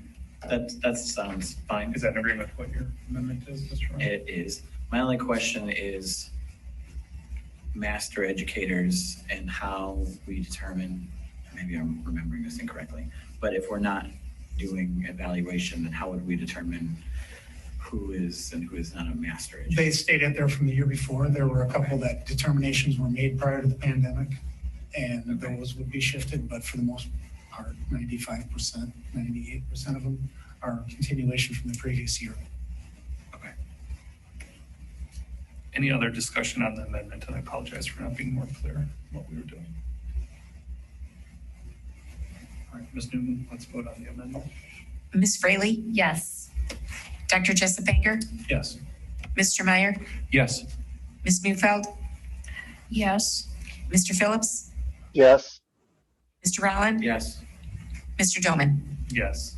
So any board comment or questions on the proposal as it stands? As amended. Yeah, and just to I know we've talked about it, Dr. Ertl, but just to say it publicly, I just want to make sure that, workforce shortage seems to be kind of everywhere. And who knows kind of how enrollment's going to turn out as we get closer to the fall. Maybe we'll get a bunch in August or September. We'll all of a sudden want to work here. And I guess, can we just state how we would, if we start to see at a particular time, and I don't know when that particular time is, I think maybe it's 7 now, I forget. If we start to see that there's a workforce shortage that is happening and we need to be more flexible, we need to change quickly, does this, as stated, provide the district with the flexibility to shift quickly? Or would we need to agenda a board meeting quickly, or just how would that functionally work? Just so we're not caught flat-footed on August, and all of a sudden we're short a bunch of staff. Tell me, how would that work? Current operations allow us the flexibility to move within ranges. So, for example, tech ed is a good example that somebody starting out in tech ed is not going to be a 43 because it's in such high demand. It's generally going to be a higher salary, probably the highest demand position that there is.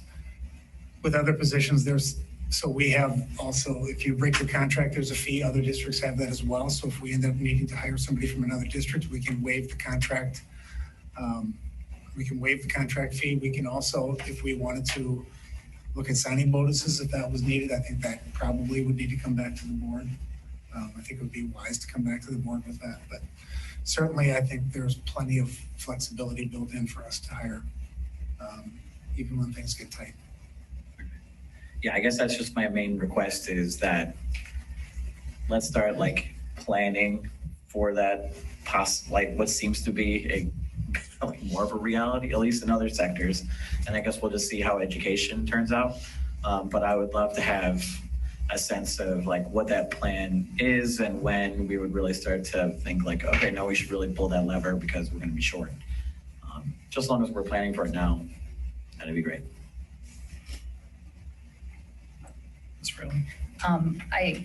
Dr. Ertl, thank you for making that change. I think just even from an equity standpoint, it's really important that we are not giving teachers who have more experience and have demonstrated mastery less. So I'm excited to see that. To Deb Seller's question earlier about the Fund 10 balance, I just want us to be thinking creatively to Sean's point, or to your point about whether it's signing bonuses or how do we make sure we hold on to our best teachers, and how can we use one-time funds from ESSER 3 for something like that? I would be hesitant to say that we're pulling money out of Fund 10 specifically for salary. It's a slippery slope to bad accounting. But I would like us to think creatively, to Sean's point now, about how we're going to handle potential challenges, not just in terms of losing teachers, but keeping teachers. Because I just want to note that while it's a 2% increase overall, it is not a solid 2% increase across the board for individual teacher salaries, which is tough. When you look at our numbers, we're falling, and we got to figure a way out of it. This is just a really hard year to do it. One other just clarifying question, and more for the community, I think, but in terms of increase, we're talking about, because the staff didn't really get an increase last year, right? So it's really an increase from they got a bonus last year, but there was no increase from last year. So we're really talking about an increase from the year prior. Right. Just to have folks in the community kind of understand Correct. how last year went for folks. They got There was that no one-time salary bonus. increase. But it's not like a base from last year. Yeah. Yep. Correct.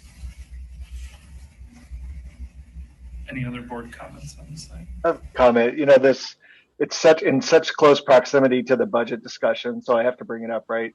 Is are these numbers set in stone, right? Is this based on a 200 per pupil increase, or is there flexibility, or is there impact either way, right? Should the numbers drastically change in our funding? I just want to call that out since we just had that discussion. Are these two separate things? Are these tied together? What's the approach to this compared to the approach to the overall spending in the budgetary conversation? So this would be my recommendation, even if we prepared the budget at $0 I think, you can debate this all you want. I don't think we can afford not to give increases to our staff if we want to keep people here, if we want to be able to hire effectively. I don't know that $43,000 is good enough for a starting salary. I think that's going to have to be talked about, and that's going to have to be moved up even next year. If we're going to be competing with not just other school districts, but other job markets. We want to continue to attract people to go into education. It's a really big discussion, but back to your main point, I wouldn't change the recommendation if it was at 0. I just think it's critical to be able to do this. What about the other way? Not to be Johnny Raincloud, but what about the other way as far as if we were to get some good news, what would happen? I think there's a possibility to look at compensation. Anytime there's additional money, there's an opportunity to look at how you compensate employees. And could it be more? Absolutely, it could. Thanks. Ms. Bufeld. Thank you. I just want to say that I wholeheartedly support this increase. This is another very difficult year, and our board could have, and our administrators could have recommended that we follow the same path as we did in prior year. But instead, we want to invest. I'm hearing all of us, saying we want to invest in our employees. And I want to say that this is very positive for us to do, to add to the base like this. So it's a big leap for us. It's a leap, but we need to do it. I firmly believe that. So I would also support the amendment. Any other board comments?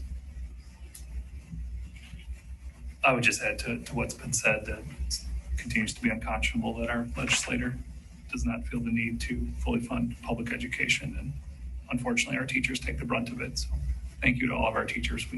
I know this isn't enough. We hope you stick with us, and we certainly want to continue to do what we can to support you. And I think you've heard from the board tonight that that's there. We just need additional help from our state legislator. So, community comment on this item. Let's go to folks in the room first. Hi, Genevieve Berg, 18115 Whippletree Lane. I am teacher at Lincoln Elementary and the Secretary Treasurer of the Wauwatosa Education Association.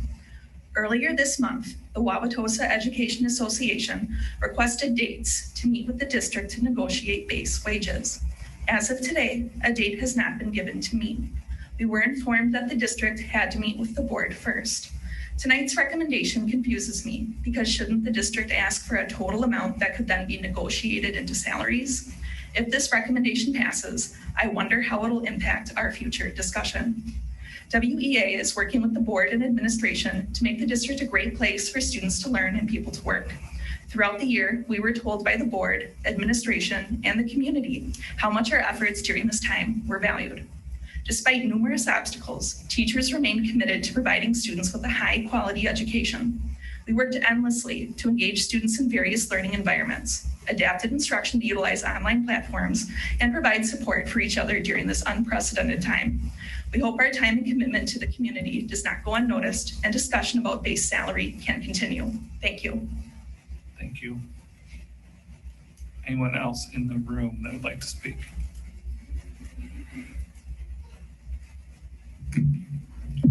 Hello, Joe McClue from 772 North 116th Street. Just don't know what to say. I'm almost speechless. Purpose of a school district is education of our students, and most closely tied to that, directly to their education, is their teachers. And yet we sit here and struggle and question whether or not we can give them salary increases when they didn't get any last year. We should be doing everything in our power to make sure they get this and maybe more. They deserve it. Instead of fixing the salary issues and stuff like that, we're adding additional programs, things like the AVID program, which is questionable right now as far as its value is concerned. We're talking about adding additional support staff needed because of bringing AVID now to a different level of school. And yet we're not supporting teachers that we currently have in their needs. We need to look at this. We look at things that we've got a lot of administration in our district. And a lot of them, they're making higher salaries than our base teachers as far as that's concerned, the ones that are most closely linked to our students. I think we need to make some adjustments there and in our programs to make sure that our teachers are the ones that are getting the compensation they need because they are most closely linked to our students' education. This is the most important thing. Not additional programs, not additional administration. We need our teachers to get a decent salary so that we can retain quality educators, as they are the basis for our district. Anyone else in the room that would like to make a public comment before we go to folks online? Jamie, anyone with their hand raised? Yes, there is. Kendra Kovar, you have the microphone. Please state your name and address. Hi, this is Kendra Kovar, 2405 Merlin Way. I'm an 8th grade teacher at Whitman.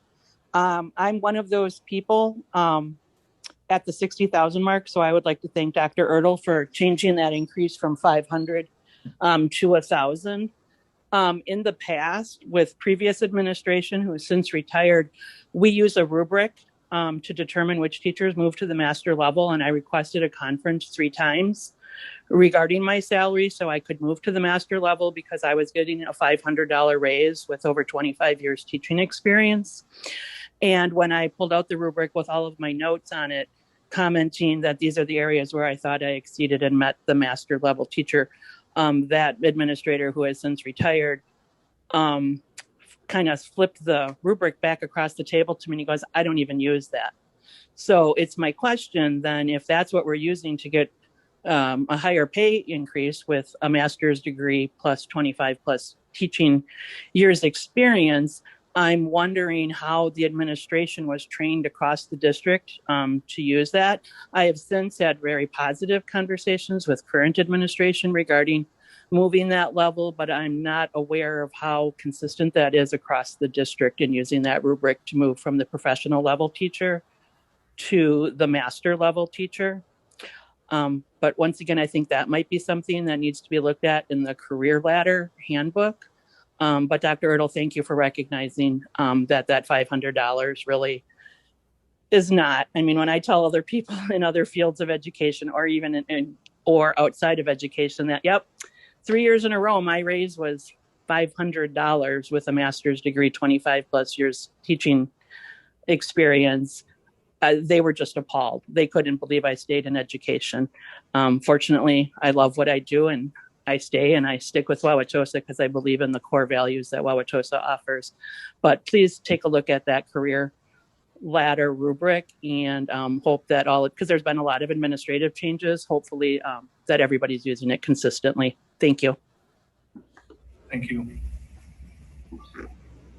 We have one more. Katie Yunt, you have the microphone. Please state your name and address. Again, Katie Wilkes Yunt, 1236 Woodside Street, teacher at Underwood, president of the Wauwatosa Education Association. I agree with Dr. Ertl. We have to give increases to keep people. This is like a critical point for us right now. I also wanted to make a point that what you're proposing right now is pretty much everyone getting a 2% increase. But the teachers who are making $50,000 or higher, it is less than a 2% increase. Please keep that in mind when you vote for this. Thank you. Anyone else? Jamie? No, there are no more hands raised. Thank you. Move on to a vote on this item. Ms. Newman, please call the roll. Ms. Fraley, Yes. Dr. Jessup Banger, Yes. Mr. Meyer, Yes. Ms. Mufeld, Yes. Mr. Phillips, Yes. Mr. Rollin, Yes. Mr. Doman. Yes. Superintendent report, school board compensation discussion. So it's my last shot. I brought this up on a number of times before in the past. I just have a belief that school board members should receive compensation. So I'm trying to take a different approach than the approaches I've taken in the past. Certainly it's not a compensation like, I wouldn't recommend a compensation of a starting teacher or anything. But I do believe that we're in a situation where the only people that can be on the school board are people that can financially, if you have children and there's daycare issues, just at a minimum, to be able to pay enough to pay for daycare, because not everybody has two parents, two-parent home and the perfect family to be able to leave and be able to afford daycare or whatever it might be. And I think whether it's an equity issue, call it what you will, I just think it's a reasonable thing to do.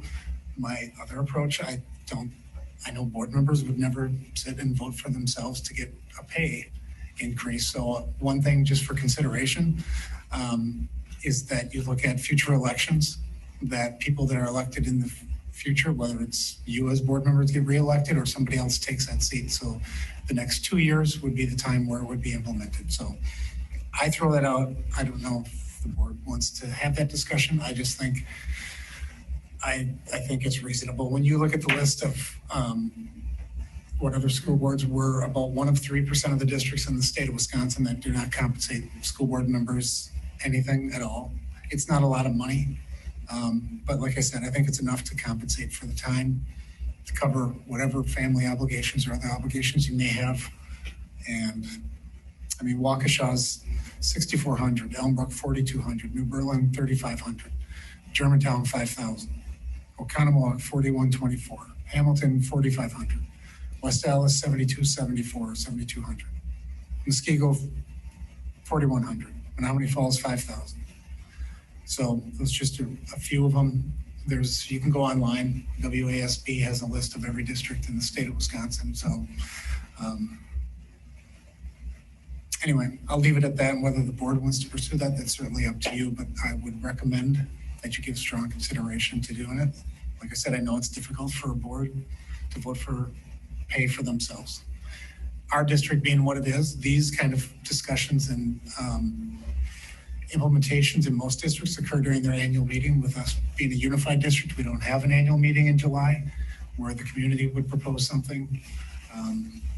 We're different and we're in a tough situation to be able to do that. It puts school board members in a tough spot. But I think if you're looking at it for future boards, I think it's a reasonable approach. And I'll stop. So just to be clear, your recommendation is that no current board members would receive it until they were reelected or rehired by the public. Correct. So I guess what I'm looking for from the board is, obviously this is Dr. Ertl's last meeting. Is this something you want me to work with Dr. Means to bring forward? Is this the topic we want to pursue, or do we not? I'd appreciate any input from you, since we need to have this conversation before we want to move it forward. Mr. Ryan. I'll start. I would just say that, like, in this time where we are at a $1.5 to $2.5 million deficit range, depending on what the state legislature comes back with, right? I just think we just can't. That's just my opinion. I think if we somehow if it was when it starts, is somehow connected to the district is not projecting a significant deficit, I would be more comfortable with that. I still think that we could probably have a long conversation about if it's the right thing, like ultimately what outcomes are we trying to drive with the salaries? Like within these districts, did they all of a sudden get a bunch more candidates, or are there like more income diversity or people of color, like within, like, you know what I mean? Like what is the outcome they're paying their school board? Like what was the net result of that other than like these people got a little bit more money? So I guess I'm not opposed to having a conversation. I think the two criteria for me is like, what did they gain by doing this? And yeah, to me, it has to be hooked into a budget that is a sunnier day than we're facing right now. I'm not aware, is there demographic data taken of school boards? I mean, is that data just available like call to us? through, or I don't know. I would love to have that data too. I'm not sure it exists though. I don't think so. I'm just curious to know, like, right, they did it. So what did they gain as a result of, right? What was the outcome that happened as a result? And was it worth it? Because that would be, 37,000 in some case. Well, depending on how many board members they have, it might be like 50,000. So I don't know. It's not a small, it's a small amount of money when you're talking about $100-some million budget. So that's my piece. Any other comments, thoughts, directions for me? Really? I will second everything Mr. Rollins said, and just add that while I appreciate the equity perspective and that I do think that the current structure actually keeps people from even considering it, I just can't in good faith at this point in time.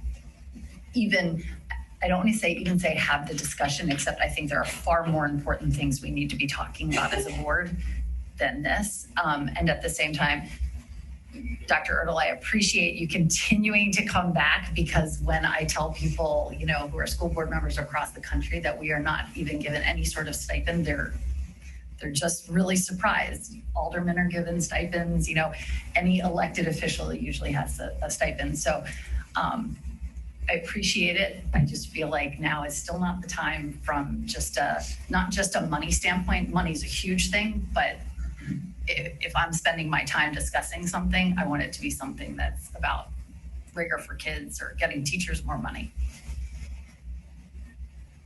Any other comments? Mr. Meyer? Yes, I am generally opposed to compensation for our board. However, my first year on the board 17 years ago was the first year that I did not have a child of mine in school. And that it was the year after the graduation. And I have always marveled at how parents with children in school find time to be on the school board. I would be favorable to a child care reimbursement formula of some sort. If, I was a single parent home and my young people were older, but there was a time when they weren't. And if there was a single parent situation, and we have a number of those in the district, if we had a two-parent situation and a working scenario where it was a problem that, a board member could be here, but the other parent had to work, and now we have to do childcare, and how do we do that? Or I don't know, or even some childcare available in the building when we have the meetings, for example, something in kind to assist. Although I don't know how that works when we go to 1 a.m., but but just something that would enable people in those situations that we could have their perspective on the board if they're desiring to try to help us. So that's where I would go with things right now with the current budget situation. Thank you. Any other comments? I'm in the same place that I think Leanne articulated really well. I think at some point when I'm a community member, not a board member, this would be a lot easier to advocate for. But I think as a current board member, I would be uncomfortable currently drawing any sort of compensation with our current budget situation as it is. It is hard to quantify the amount of time that goes into this, and sustainability of maintaining boards, and that's real. So I don't have any good solutions, but I don't feel like this is the right time, and appreciate Dr. Earl pushing. Any other comments? Yeah, sure. I'll make one. I feel like, you know, if the financial piece is keeping us from attracting even one, you know, outstanding board member to this district, then it's something we need to talk about. Whether or not, I mean, I think there's two different discussions here. There's one about talking about it, discussing it, and then there's another one about implementing it, right? So I'd love to talk about it. I'd love to figure out why people don't run, why everybody runs unopposed. And if this is the root cause of that, then I'd love to tackle it so that we always have the best board members on our board. So I'd love to explore the conversation and explore, you know, what would make the difference to, you know, somebody that's on the fence who, you know, maybe can't afford to, you know, volunteer the time that we, you know, that's going to help us attract new board members, and then have a separate discussion about when's the right time to do that. So I'd be willing to go forward full steam with this. Thank you. May I comment again? Sure. Over the years, I've been surprised at how many people from different political perspectives believe that there should be compensation. But it's a hard thing to say I support when I'm sitting on the board. I am aligned with Mr. Phillips in the theme that we should talk about it some more. We should publish the question and solicit input, just to find out what the community does think. And just based on my experience with that, there are a great many people out there who have said to me over the years that there should be compensation. We would get more candidates interested in the board. And if that is truly the sentiment of the community, then the board might look at it differently in this room. Thank you, Mr. Meyer.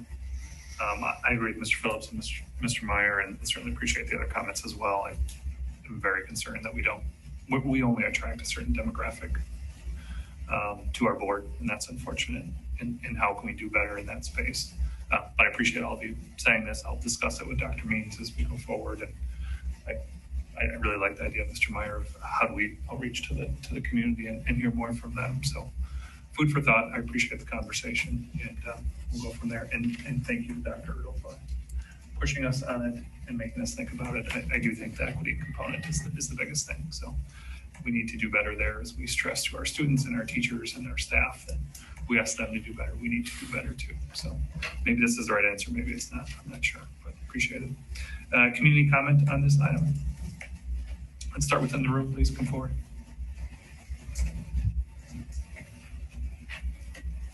Save a lot of money, but air conditioning runs so high.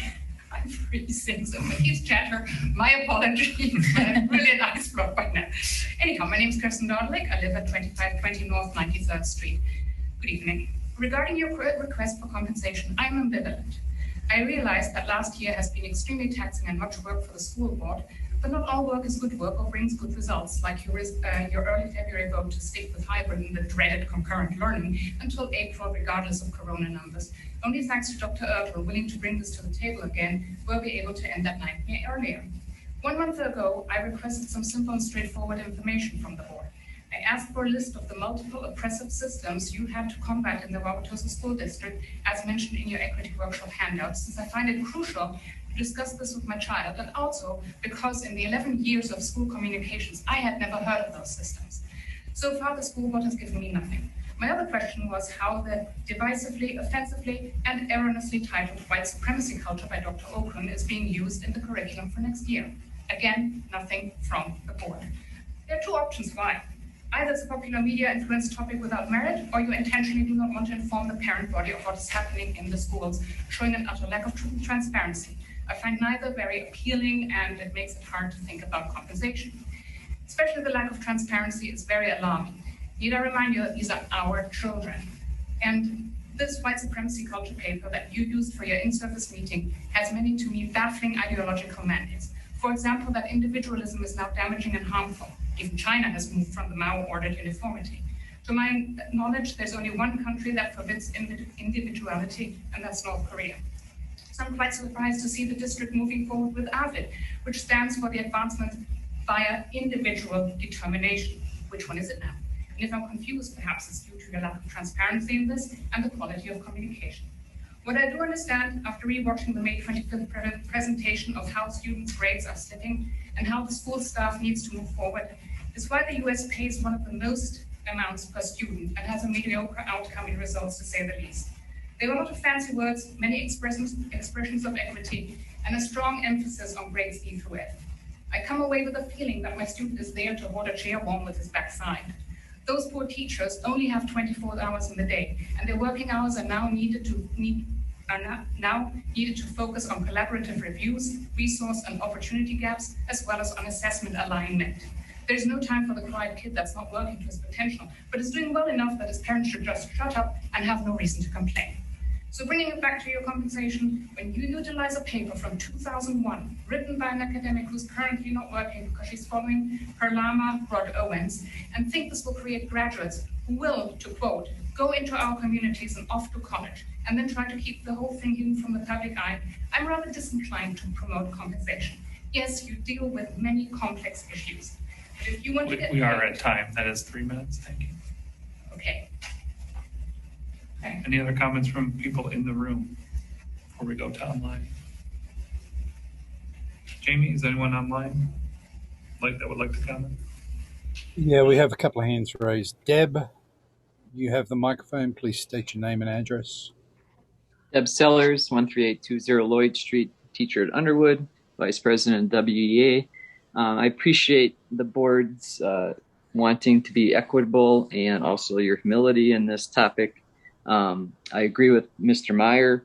There needs to be some type of childcare provided. Perhaps Key Club could provide that even in the person's home. So those 1 o'clock a.m. meetings would not have to be at the Montessori building. They're kept in a room, but actually in their own house. Also, we had brought up a couple of years ago about providing childcare for our own employees, perhaps in some building on our district grounds. So lots of ideas. Hopefully we can work together to have them come to fruition. Thank you. Thank you.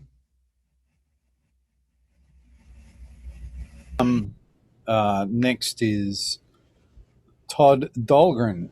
You have the microphone. Please state your name and address.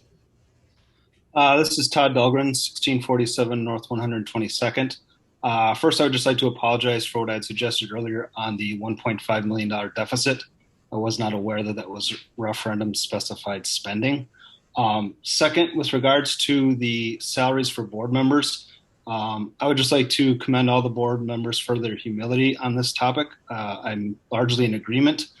With regards to Mr. Phillips' comment in getting more candidates, I would just like to inform the board that Chapter 120.45 of state statutes does permit for board members to, in writing, refuse to take a salary if one is offered. It might be considered as an option. Thank you. There are no more hands raised. Thank you, Jamie. We'll then move on to consider a motion to adjourn. Oh, sorry, my mistake. Thank you, Mr. Final public comment on non-agenda items. Thank you for that correction. Is there any further public comment on non-agenda items? There are no hands raised virtually. Now entertain a motion to adjourn. Move to adjourn. Second. Ms. Newman, please call the roll. Ms. Fraley? Yes. Dr. Jessup Banger? Yes. Mr. Meyer? Yes. Ms. Mufeld? Yes. Mr. Phillips? Yes. Mr. Rowan? Yes. Mr. Tillman? Yes, we are adjourned. Thank you, everyone.